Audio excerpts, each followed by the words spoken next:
Hello, I'm Father Joe Gambala, pastor of St. Malachi Catholic Church in Sterling Heights, Michigan. Welcome to Saint of the Day. Today is September 2nd. Well, today's saint is Saint Castor. And I think about Saint Castor, I think back to a mini-series we had a number of years ago about John Adams.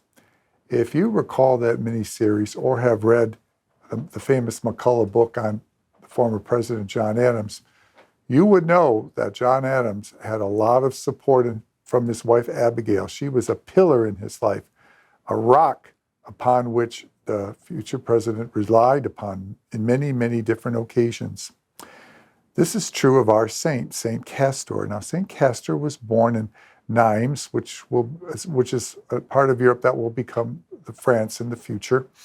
And he was baptized a Christian, but he didn't particularly live a devout life.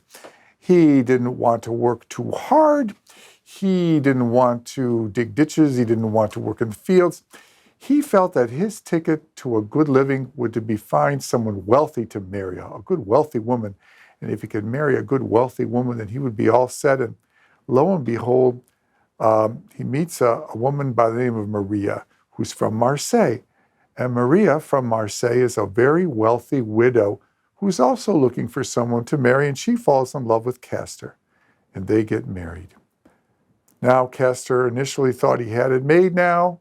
My wife's got plenty of money. I can eat. I can have my wine. I can relax.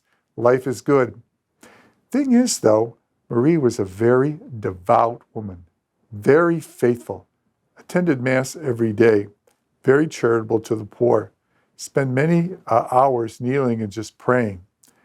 And Castor found that very, very attractive. As the time went by together, he began to join her at the Masses and join her in prayer and realized that this was something that he had never experienced before, an inner joy that can only come from the love of God. He opened himself up to that love and following his wife's wonderful example. And when Maria passed away and Castor ended up inheriting all the rest of her fortune, he didn't use it for himself to party and have fun. He had been transformed by the grace of God and decided to use it to build a beautiful monastery near the town of Apt in what will become France, and later on was elected Bishop of Apt by the people.